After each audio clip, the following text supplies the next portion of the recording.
Hey, what's up guys? Good morning. Welcome to Rock and Rollin' Vlog. So subong nga aga Domingo ari kita subong sa Campo Kino para i-celebrate ta advance ang birthday ni Mama. Kay natuon ni ang iyang birthday sa weekday, so may mga obra ang iyang mga kabataan. So gin-advance ta na lang. So bali kompleto ginaiya kabataan no, apat. So ari gid sila tanan subong para mag-attend sa ika-73rd birthday ni Mama. So bali guys, amo ni ila entrance. So mga 500 meters pa siguro halin sa ila di higwa pasulod makadto sa ilang mga cottages. So ang ila kali area di may ari di sila pispan, so kaso bawal di mamunit. So ni para sa ila balian mo ni ila guys nga mga air condition nga room. So sa may mga pamangkot kung tagpila ini ang per night, so makadto lang kamo di sa ilang reception area. So timing gid guys no, pag abot may isa na lang ka cottage ang nabilin. So ano na ang inkuha ta ika number 6 nga cottage. So ari na bayran ta na ang aton nga entrance fee nga tag 50 pesos. So ang mga bata libre lang sa may-ari na silang mga silbabida no nga ginabaligya. So pwede man kamo di ka bakal sa ilang reception area. So sa mga may pangamangkot, so inquire lang kamo sa ila. So bali guys, ang subang no si Mama Ritis and then si Mrs.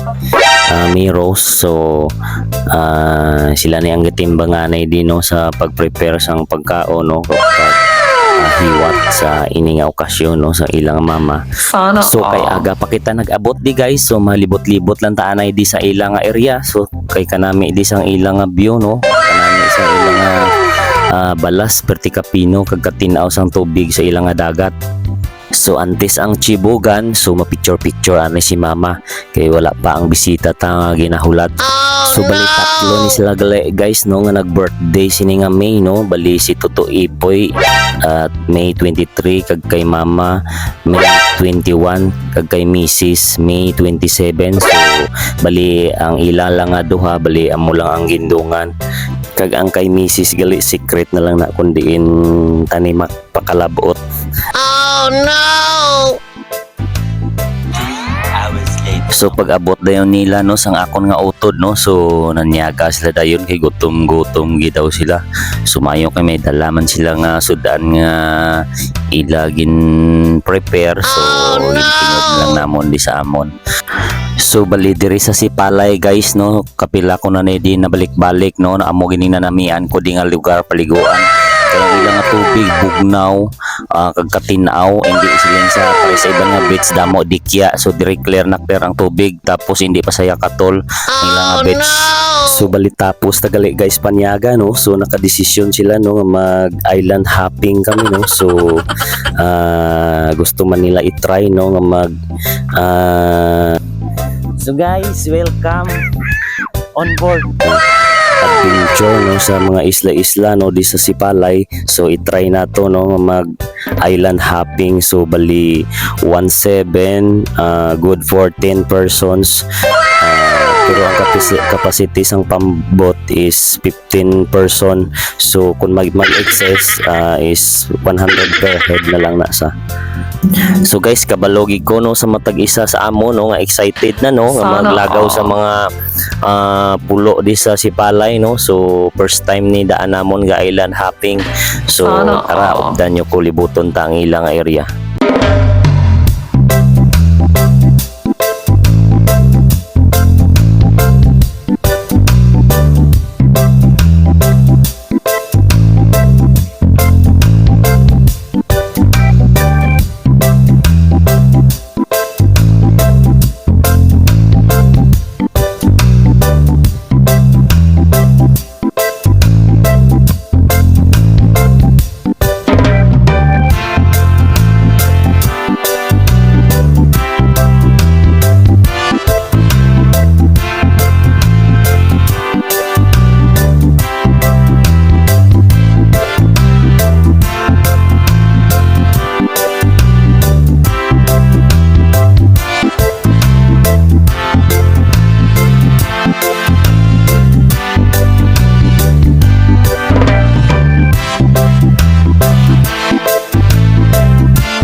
So bali-ari na ta sa aton na first destination guys no, ang Maasin Cave.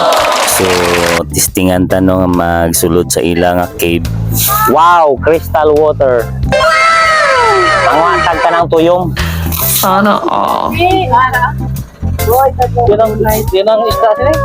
Thank you. May mga tarpit yung